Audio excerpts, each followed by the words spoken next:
Assalamualaikum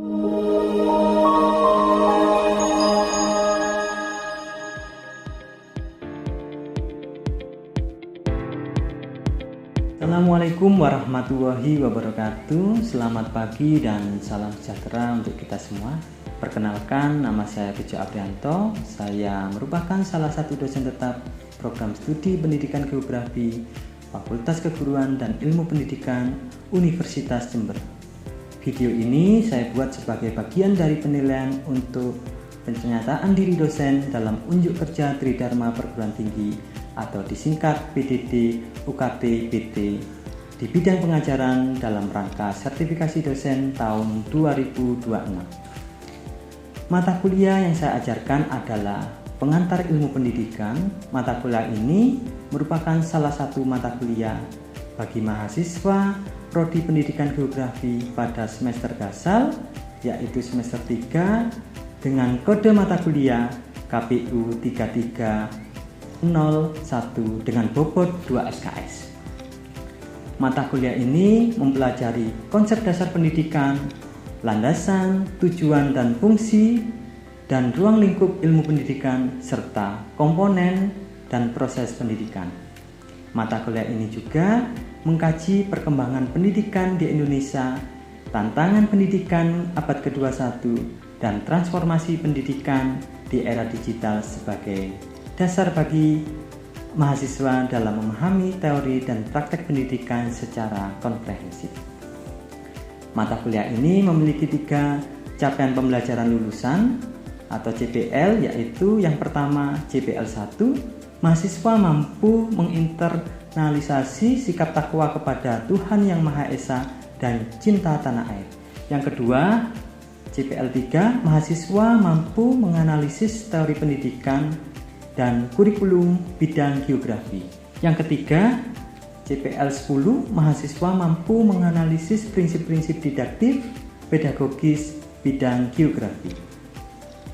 Capaian pembelajar mata kuliah atau CPMK dari mata kuliah ini yaitu CPMK 1, mahasiswa mampu menerapkan sikap tanggung jawab, jujur dan disiplin sebagai sikap takwa kepada Tuhan Yang Maha Esa.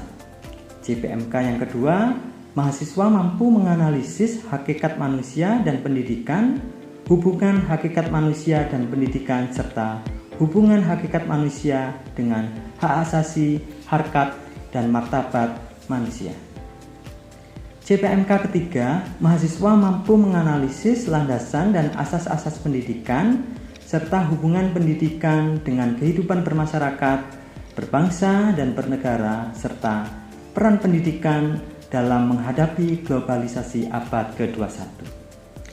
CPMK yang keempat, mahasiswa mampu menganalisis lingkungan pendidikan yang meliputi proses pendidikan, pendidikan sebagai sistem, dan situasi pendidikan, serta sejarah pendidikan di Indonesia sebelum kemerdekaan, aliran-aliran pokok pendidikan di Indonesia, dan aliran filsafat pendidikan, progresivisme, dan esensialisme.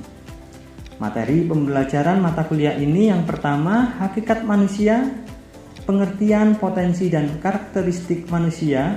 Yang kedua, hakikat pendidikan dan hubungannya dengan hakikat manusia. Yang ketiga, hak asasi manusia, harkat martabat manusia, dan implikasinya dalam penyelenggaraan pendidikan. Yang keempat, landasan pendidikan, landasan filosofis, psikologis, sosiologis, historis, dan yuridis. Yang kelima, asas-asas pendidikan dan relevansinya dalam penyelenggaraan pendidikan. Yang keenam, pendidikan dalam kehidupan bermasyarakat, berbangsa, dan bernegara. Yang ketujuh, pendidikan abad ke-21 dan transformasi digital. Yang kedelapan, lingkungan pendidikan, baik lingkungan di keluarga, sekolah, dan masyarakat atau tripusat pendidikan. Yang ke-9, pendidikan sebagai sistem dan situasi pendidikan. Yang ke-10, sejarah pendidikan di Indonesia sebelum kemerdekaan, masa Hindu-Buddha, Islam, kolonial Belanda, dan Jepang. Yang ke-11, aliran-aliran pokok pendidikan di Indonesia dan tokoh-tokohnya, aliran filsafat pendidikan progresivisme, yang terakhir aliran filsafat pendidikan esensialisme dan relevansinya terhadap praktek pendidikan di Indonesia. Dalam pengajaran mata kuliah pengantar ilmu pendidikan, saya menggunakan berbagai metode yang interaktif berbasis pemecahan masalah, analisis kasus atau case method, dan project based learning. Interaction dalam mata kuliah ini melibatkan komunikasi dua arah atau two-way traffic berupa diskusi, tanya jawab, kolaborasi, dan refleksi bersama. Metode penilaian mata kuliah ini ada beberapa aspek. Aspek yang pertama yaitu observasi sikap dan partisipasinya dengan bobot persentase sebesar 5%. Yang kedua, penugasan individu dengan bobot persentase 20%. Yang ketiga, case method atau analisis kasus dan presentasi kelompok dengan bobot 20%. Yang keempat, project based learning atau mini project dengan bobot 20%. Dan yang kelima, ujian tengah semester UTS dengan bobot 15%. Dan yang keenam, ujian akhir semester UAS dengan bobot 20%. Referensi yang saya gunakan pada mata kuliah ini adalah buku karya saya sendiri dengan judul Pengantar Ilmu Pendidikan, dan juga buku referensi karya ahli lainnya dengan artikel bereputasi yang memiliki kebaruan agar mahasiswa mampu mengikuti perkembangan ilmu, pengetahuan, dan teknologi. Baik, berikut video pembelajaran mata kuliah pengantar ilmu pendidikan dengan materi pada pertemuan minggu ke-9 yaitu Pendidikan Abad 21 dan Transformasi Digital. Mari kita simak bersama-sama. Assalamualaikum warahmatullahi wabarakatuh. Waalaikumsalam warahmatullahi wabarakatuh. Baik, salam sejahtera untuk kita semuanya. Bagaimana kabarnya, saudara? Baik, yang saya banggakan mahasiswa angkatan 2024 yang sudah hadir di perkuliahan pengantar ilmu pendidikan. Pada siang hari ini kita akan belajar terkait dengan pendidikan abad ke-21 dan transformasi digital. Dan tentunya puji syukur kehadirat Allah Subhanahu wa taala karena dengan limpahan rahmat, hidayah dan inayahnya kita masih diberikan nikmat sehat sehingga kita bisa melaksanakan perkuliahan pada pagi hari ini. Baik, belum kita melakukan pembelajaran, bisa absen dulu ya. Mungkin ada yang tidak hadir, ada yang sakit ya. Oke, baik. Nanti silakan saudara bisa surat sakitnya bisa diberikan ke Pak Bejo. Baik, sebelumnya kita sudah belajar terkait dengan materi landasan pendidikan, di mana materi itu terkait dengan jenis-jenis landasan pendidikan. Ada landasan yuridis, landasan histori, kemudian landasan sosiologis ya, kemudian landasan filsafat, di mana landasan historis terkait dengan pendidikan dari zaman dulu sampai sekarang, yang tentunya pendidikan ke depan itu akan menjadi lebih baik ya. Jadi sistem pendidikan dari masa ke masa itu kualitasnya menjadi lebih baik. Kemudian ada landasan sosiologis ya. Kira-kira masih ingat nggak dengan pembelajaran kemarin? Silakan. Ada yang tahu? Oh ya, Mbak Cindy, silakan. Baik, izin menjawab.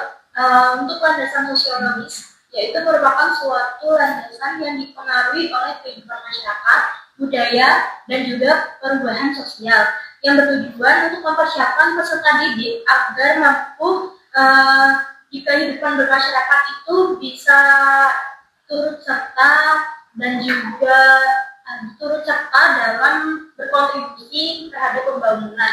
Oke, baik. Sudah bagus Mbak Cindy. Pak Bejo, untuk hari ini kita bisa lihat ya, materi perkuliahan yang pertama adalah pendahuluan ya, kemudian pendidikan saat ini di era society 5.0, kemudian artificial intelligence AI ya, dan dalam pendidikan, kemudian pentingnya literasi digital pendidik, kemudian pembelajaran berbasis teknologi, kemudian peran guru pada era digital, dan yang terakhir adalah conclusion ya, atau kesimpulan.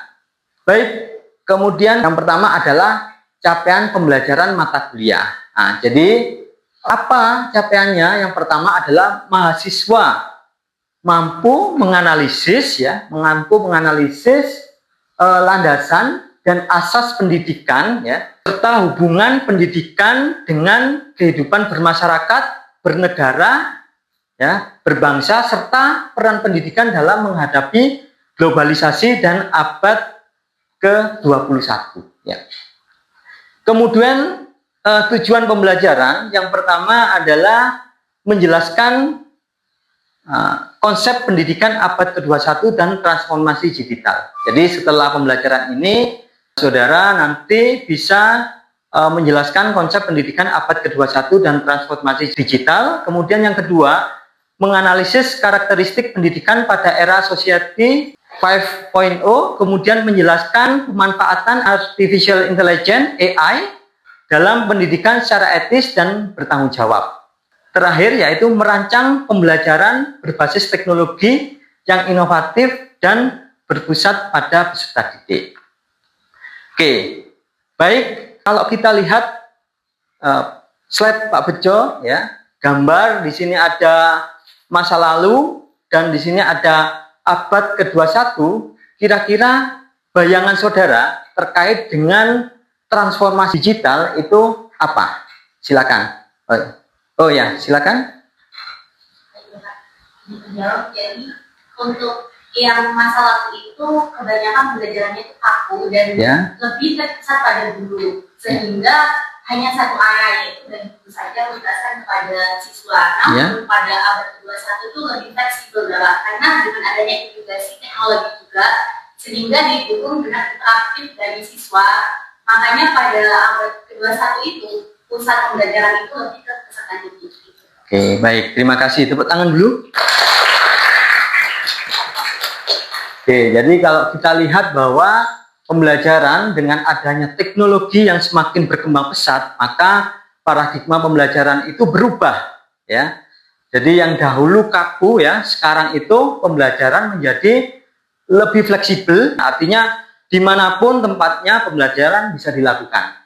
Kemudian kolaboratif ya. Jadi kita bisa berkolaborasi dengan siapapun. Apalagi yang MBKM kemarin ya, ada Pak Bejo mengajar di Universitas Lambung Mangkurat. Nah, itu pakai Zoom ya. Nah, dengan media Zoom sehingga bisa kolaboratif dimanapun. Jadi tidak hanya sebatas pada tatap muka seperti ini, tapi bisa menggunakan media digital ya.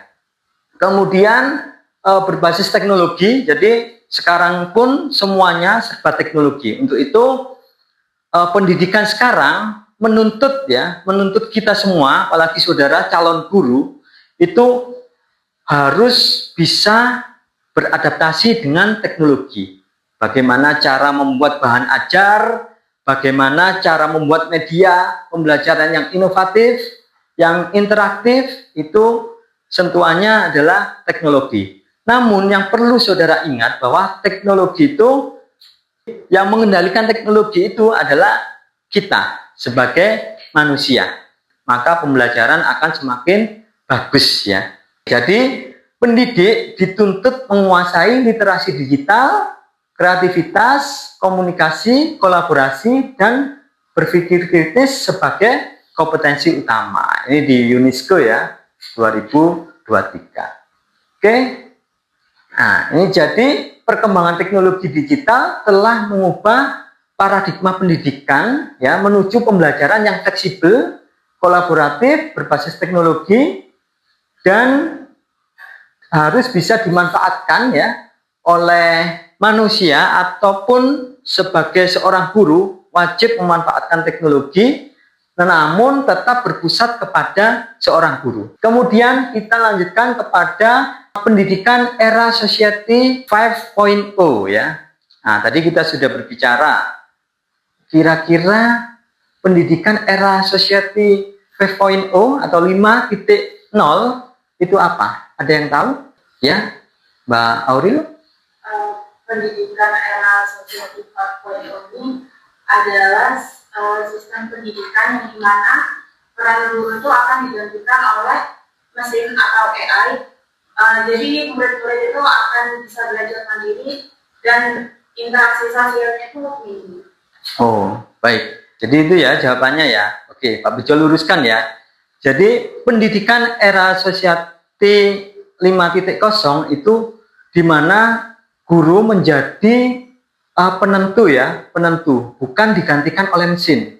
Namun guru berkolaborasi ya menggunakan bantuan mesin atau bantuan teknologi untuk agar pembelajaran menarik sehingga siswa lebih termotivasi di dalam proses pembelajaran. Ya, jadi kalau kita lihat bahwa konsep pertama Society 5.0 yaitu dikenalkan pada Cabinet Office of Japan ya pada tahun 2016 di Jepang ya. Ya, tetapi teknologi tentunya tidak bisa menjadi peran utama. Tetap yang menjadi peran utama kita. Beda sama Society 4.0 ya. Kalau Society 4.0 itu lebih menekankan kepada otomasi mesin ya. Tapi kalau Society sebelumnya itu malah lebih tradisional lagi. Oke, nih kita bahas terkait dengan masyarakat menuju ya Society 5.0 ya, di mana kita lihat bahwa perkembangan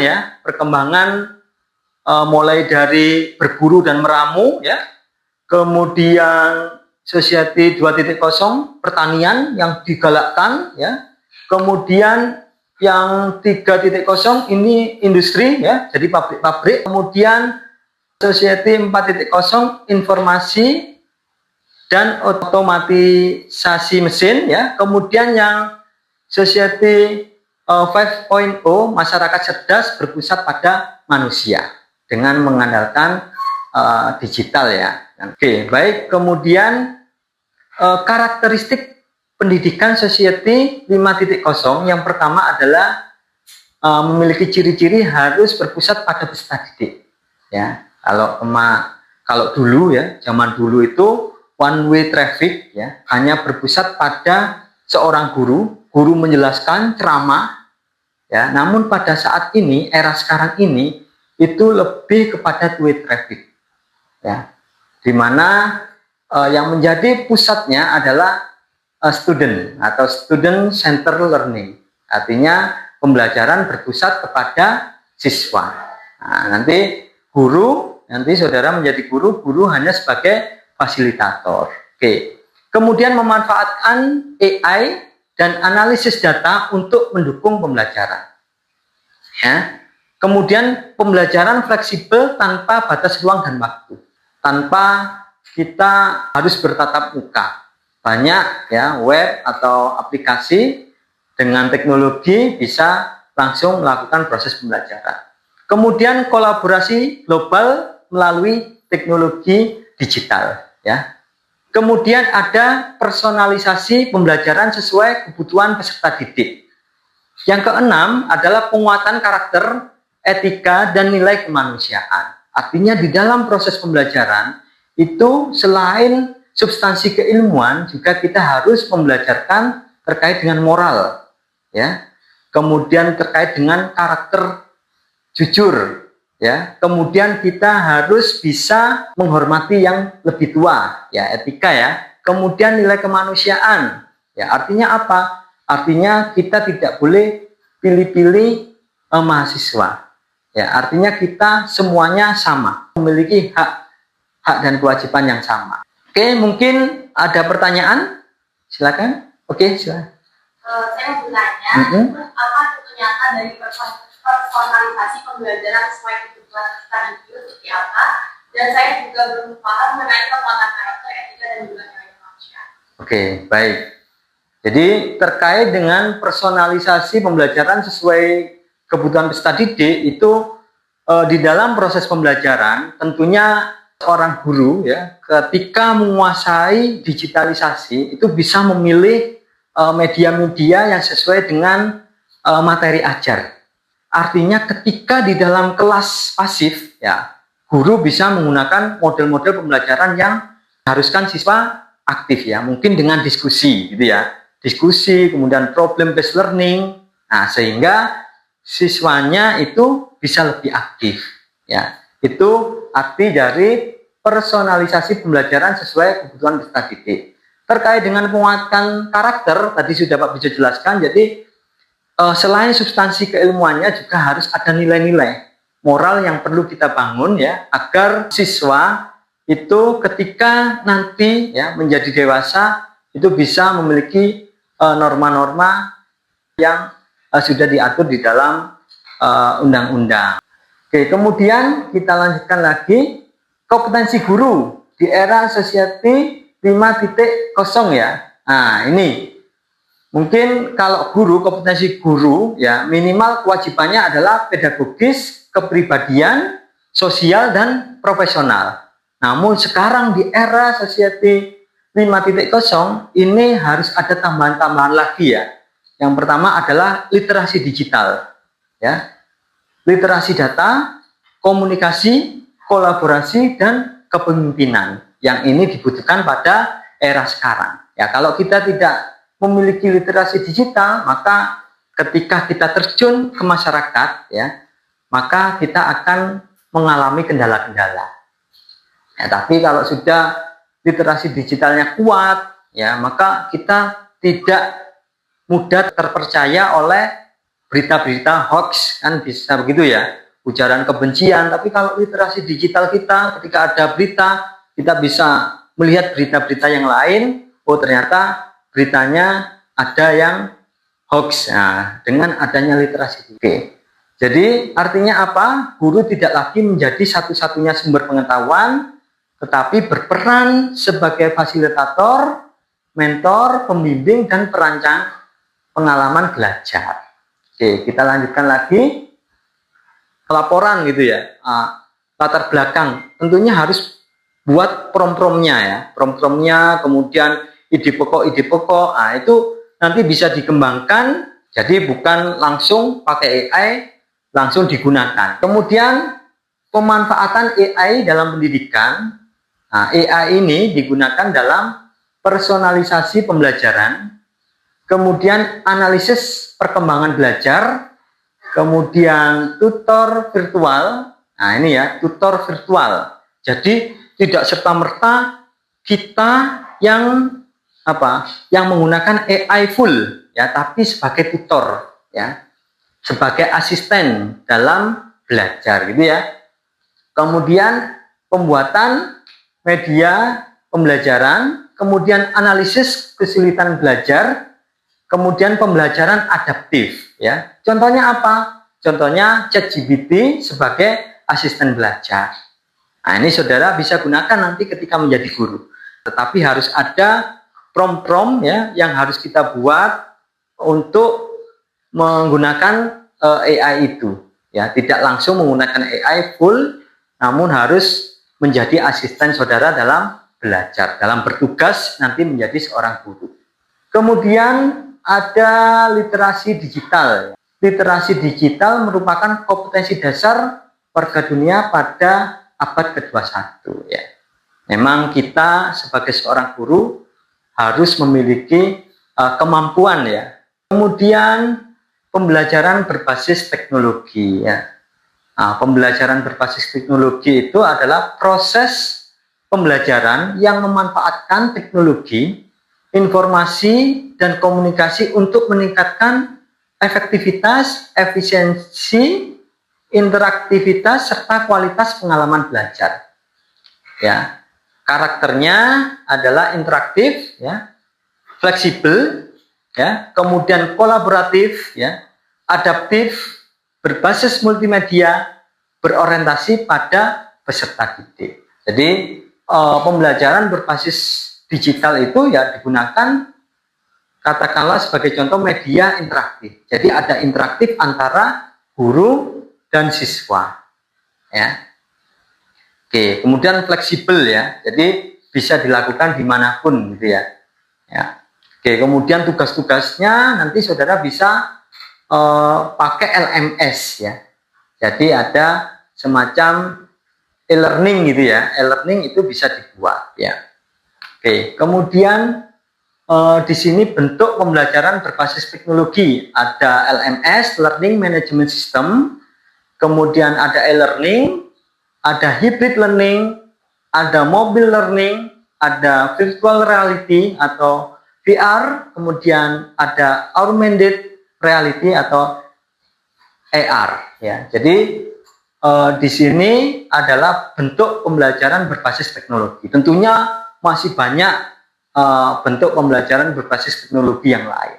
Ini hanya contoh ya, hanya contoh. Dan ini bisa digunakan kalau saudara dalam kelas ini kan nanti jadi guru geografi.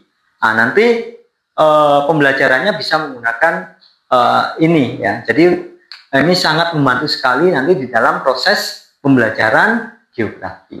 Oke, kemudian manfaat pembelajaran berbasis teknologi ya. Yang pertama adalah meningkatkan motivasi belajar, mempermudah akses informasi, memperkaya media pembelajaran ya. Kemudian mendukung pembelajaran kolaboratif, meningkatkan kreativitas peserta didik, dan mendukung pembelajaran berbasis proyek. Kemudian selanjutnya silakan dibentuk menjadi 4 kelompok. Silakan melingkar ya. Kelompok 1, kelompok 2, kelompok 3, kelompok 4 ya. Sudah ya, dibentuk menjadi 4 kelompok. Kemudian silakan saudara barcode ya yang di depan. Tugasnya yaitu kita membuat mini project terkait dengan merancang media berbasis teknologi digital sederhana. Jadi nanti saudara bagaimana caranya membuat media berbasis teknologi yang nantinya bisa kita presentasikan dan bisa kita diskusikan bersama-sama. Kemudian masuk ke dalam kesimpulan pembelajaran. Ya, siapa yang bisa menyimpulkan pembelajaran hari ini? Ya, silakan. Oke, oh ya, silakan bisa maju mbaknya. Silakan. Oke, pembelajaran hari ini ya, silakan. Oke, pembelajaran hari ini kita bisa belajar terkait transformasi pendidikan dari masa lalu hingga sekarang di abad 21, yakni awalnya pembelajaran itu kaku, satu arah dan satu dulu, sekarang sudah lebih interaktif, fleksibel dan student center learning, di mana kita bisa berkolaborasi, kemudian berbasis teknologi yang mempermudah guru dalam proses pembelajaran. Baik, terima kasih. Tepuk tangan dulu. Baik, terima kasih kepada saudara yang sudah menjelaskan. Jadi kesimpulannya adalah secanggih apapun ya, tetapi tanpa ada sentuhan guru ya, maka pembelajarannya tidak akan bermakna. Namun ketika sentuhan guru itu ada, maka pembelajarannya akan menjadi bermakna. Dan itulah ekosistem pembelajar abad 21 yang bermakna. Terima kasih. Mungkin itu yang bisa Pak Bejo sampaikan hari ini. Mungkin ada salah-salah kata, Pak Bejo mohon maaf. Wabillahi taufik wa hidayah. Assalamualaikum warahmatullahi wabarakatuh. Waalaikumsalam.